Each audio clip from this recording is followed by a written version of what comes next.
बिस्मिल्लाहिर्रहमानिर्रहीम। फ़हीम महबूब आपसे मुखातब है।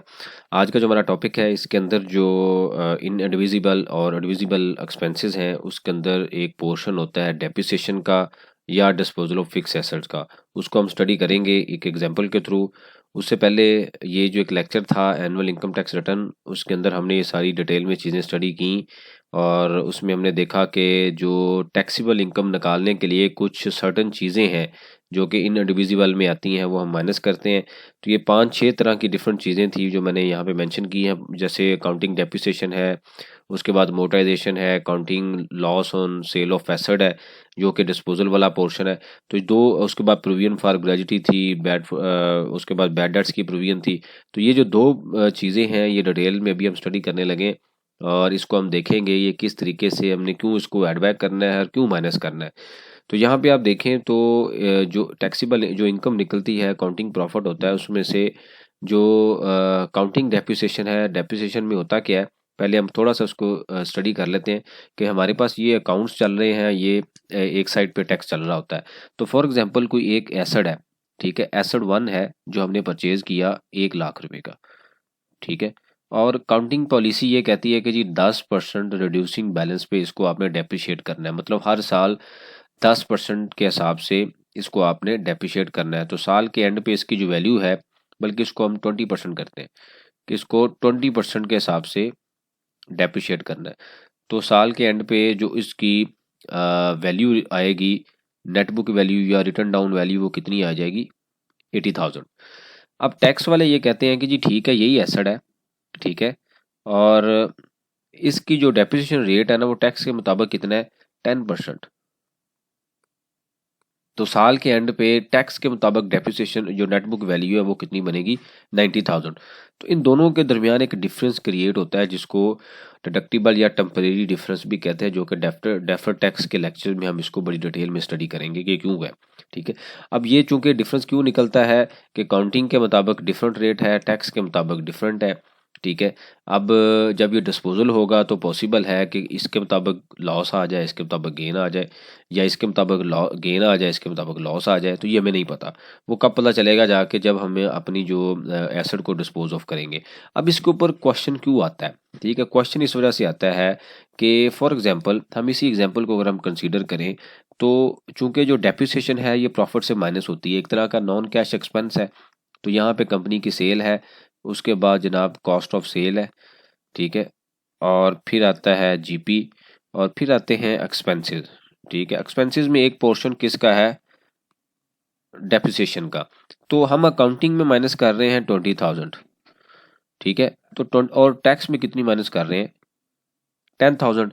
तो इसका मतलब ये हुआ, टैक्स वाला ये कहता है कि भाई आपको मैं अलाउ करूंगा 10,000 क्योंकि मेरे रूल के मुताबिक 10,000 बनता है, आप प्रॉफिट में से 20 माइनस कर रहे हैं। तो जब अमाउंट हम ज़्यादा माइनस करेंगे तो जो प्रॉफिट होगा, एनपी होगा, वो कितना होगा, कम हो जाएगा। तो इस वजह से वो क्वेश्चन करता है कि मैं इसको अलाउ नहीं करता। तो इसके लिए हम जो काउंटिंग डेप्रिसिएशन ऊपर एक्सपेंसेस से माइनस हो चुकी है, इसको हम क्या करेंगे, यहाँ पे ऐड बैक कर लेंगे। ये कहाँ से आएगी, जब हम अकाउंट्स बनाते हैं, जो स्टूडेंट प्रॉपर क्लासेस लेते हैं, वही डिटेल में स्टडी हम कर रहे हैं कि इसमें अकाउंटिंग डेप्रिसिएशन यहाँ से हम उठाएंगे और यहाँ पे लाके इसको ऐड बैक कर लेंगे। और इसी तरीके से टैक्स डेप्रिसिएशन है। अब ये बड़ा इंपॉर्टेंट पार्ट है कि टैक्स डेप्रिसिएशन कैसे बनता है। जैसे अकाउंटिंग में एक फिक्स एसेट स्केड्यूल बनता है, इसी तरीके से टैक्स में भी एक स्केड्यूल बनता है। तो ये स्केड्यूल है, इसको आपने चलाना है। For example return on value आ रही है ओपन, डब्ल्यूडीवी इसको बोलते हैं, कि जो ओपनिंग बैलेंस कितना है ये कहाँ से आया, इस पीरियड से, यानी कि पिछले पीरियड से। तो इस तरह से इस स्केड्यूल को आपने हर साल रिवाइज करते जाना और एक ही शीट में डेप्रिसिएशन का स्केड्यूल होगा। अब यहाँ पे देखें तो 25.9 डब्ल्यूडीवी है और टैक्स ईयर 22 के लिए ये ओपनिंग बन जाएगा।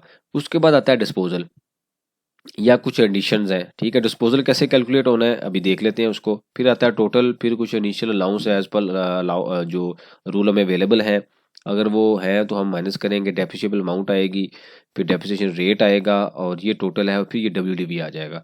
तो ये जो डेप्रिसिएशन है ये वो वाली डेप्रिसिएशन है जो टैक्स के मुताबिक है। ये जो रेट कहाँ से अलाउ है, जो टैक्स रूल के मुताबिक, ऑर्डिनेंस के मुताबिक जो हमें अलाउ किए गए हैं, उन रूल के मुताबिक ये डेप्रिसिएशन बनती है। तो इसका मतलब ये हुआ कि काउंटिंग डेप्रिसिएशन के रेट डिफरेंट हो सकते हैं, टैक्स डेप्रिसिएशन के रेट डिफरेंट हो सकते हैं। तो हमने काउंटिंग को ऐड बैक करना है, टैक्स डेप्रिसिएशन के रेट अप्लाई करने के बाद उसको माइनस करना है। अब आता है क्वेश्चन के जी डिस्पोजल। जब डिस्पोजल होगा तो उसमें लॉस भी आएगा। अब काउंटिंग में चूंकि रेट डिफरेंट है तो लॉस भी डिफरेंट हो सकता है, टैक्स में रेट डिफरेंट है, लॉस भी डिफरेंट हो सकता है। अब ये डिस्पोजल कैसे कैलकुलेट करना है, ठीक है। तो यहाँ पे एग्जाम्पल मैंने ली है, ये फॉर्मेट है, आपने इसी फॉर्मेट में इसी तरीके से फॉलो करेंगे तो इंशाल्लाह गलती के चांसेस कम होंगे, एनर्जी भी कम आपकी लगेगी और टाइम की भी आपकी सेविंग रहेगी और डाटा भी ज़्यादा कॉन्फिडेंट होगा। तो आपने यहाँ पे ईयर लिखा है, एक गाड़ी है एल ई डी 3889 2020 फरवरी में मैंने परचेज़ की। इसका रेट था 15%, इसकी इनवाइस थी 1033। मैंने डेप्रिसिएशन माइनस की, उसके बाद टोटल वैल्यू आई, फिर WDV आ गई। उसके बाद आप देखें तो यहाँ पे एक बड़ी इंपॉर्टेंट चीज़ है जो आपने समझनी है। मैंने आके डिस्पोजल की मार्च 22 में। यहाँ पे आप देखें तो मैंने इस पीरियड में डेप्रिसिएशन नहीं लिखी। तो जो काउंटिंग रूल्स हैं, ऑर्डिनेंस यही कहता है कि जिस पीरियड में आपने ली है full year charge in the year of purchase, मतलब ये है कि मैंने 1 फरवरी को परचेज की 12 को, जो कि टैक्स ईयर का 7वां महीना बनता है, यानी कि टैक्स ईयर 22 का 7वां महीना है।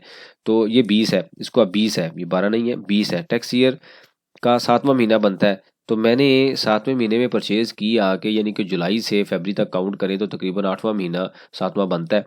तो मैंने वो जनाब परचेज़ की, लेकिन उस साल मैंने पूरी डेप्रिसिएशन ली है। तो रूल ये कहता है कि full year charge in the year of purchase, के जिस साल परचेज़ कर रहे हैं पूरी डेप्रिसिएशन चार्ज करें। Nil charge in the year of disposal, के जिस साल डिस्पोजल करनी है किसी भी डेप्रिसिएशन को मैं अलाउ नहीं करूँगा। अब यहाँ पे देखें तो मैं मार्च में डिस्पोज ऑफ कर रहा हूँ 22 में, जो कि 8वां महीना बनता है, लेकिन मुझे कोई भी डेप्रिसिएशन अलाउ नहीं है, ठीक है। तो ये बड़ी इंपॉर्टेंट चीज़ें हैं, इसको आपने याद रखना है।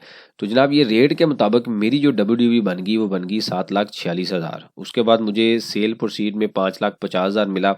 7,46,000 जनाब इसकी रिटर्न ऑन वैल्यू थी, लेकिन मुझे सेल कितनी की हुई 5,50,000 की, तो मुझे लॉस हो गया 1,96,500 तकरीबन 60 रुपये का। इसी तरीके से जो कंप्यूटर है मैंने उसी तरीके से उसकी बना ली।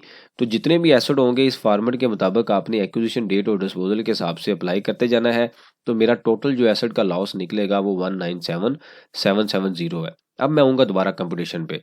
यहाँ पे आप देखें तो काउंटिंग के मुताबिक जो लॉस है वो बनता है 2,15,196, लेकिन टैक्स के मुताबिक कितना बन रहा है 1,97,770।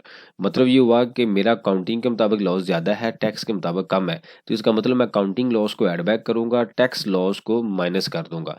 तो इस तरीके से आपने डेप्रिसिएशन और जो सेल ऑफ काउंटिंग एसेट्स है, गेन है या लॉस है, इस तरीके से कैलकुलेट करना है। ये एक बड़ी इंपॉर्टेंट फिगर होती है, इसकी बेस पे आपकी जो टैक्सीबल इनकम है या कम हो जाती है या ज़्यादा हो जाती है। तो इसलिए इस चीज़ को इग्नोर नहीं करना, इसको हमने बड़े तरीके से जो रूल्स कहते हैं उस फॉर्मेट के मुताबिक बनाना है। इस फॉर्मेट को अगर आप फॉलो करेंगे तो इंशाल्लाह गलती नहीं होगी। ये इसी तरीके से आप अगले साल जाएंगे तो ऊपर रो इंसर्ट करें, इसको कॉपी करके ऊपर ले आएँ और पिछला क्लोजिंग अगला ओपनिंग बनता जाएगा। एडिशन होती जाएंगी, ऐड करते जाएं, डिस्पोजल होती जाएंगी, माइनस करते जाएं। इसी तरीके से आपने ये डिलीशन की फाइल भी अपडेट करनी है, इसके नीचे लिखते जाएं ताकि एक हिस्ट्री आपके पास बनी हो, जब कभी फ्यूचर में कोई नोटिस भी आए तो हम इजीली उसका रिप्लाई कर सकें।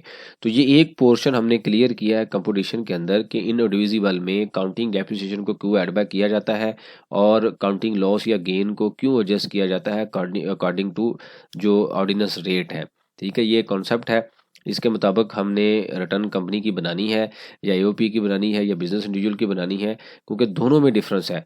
तो कुछ बिजनेस में ऐसा होता है कि जो छोटे बिजनेस हैं वो रेट ही वही फॉलो करते हैं जो टैक्स ऑर्डिनेंस वाले हैं, फिर तो मसला नहीं है। लेकिन जो PVT कंपनी है, मैन्युफैक्चरर है या लिस्टेड है, उन्होंने काउंटिंग स्टैंडर्ड को भी फॉलो करना होता है। इंटरनेशनल काउंटिंग स्टैंडर्ड है या इंटरनेशनल फाइनेंशियल रिपोर्टिंग है या IFRS है, तो उनके मुताबिक काउंटिंग का जो रेट है, जो ट्रीटमेंट है वो डिफरेंट हो सकता है और टैक्स का रेट और ट्रीटमेंट डिफरेंट हो सकता है। तो एक तरफ अकाउंटिंग मैनेजमेंट अकाउंट्स चल रहे होते हैं जो कि स्टैंडर्ड के मुताबिक है, एक तरफ कंप्यूटेशन है जो भी आपके सामने हमने ये बनाई है।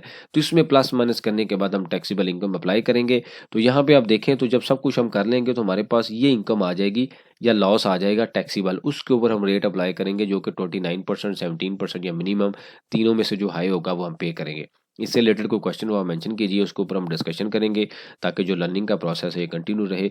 जज़ाकुल्लाह खैर, थैंक यू।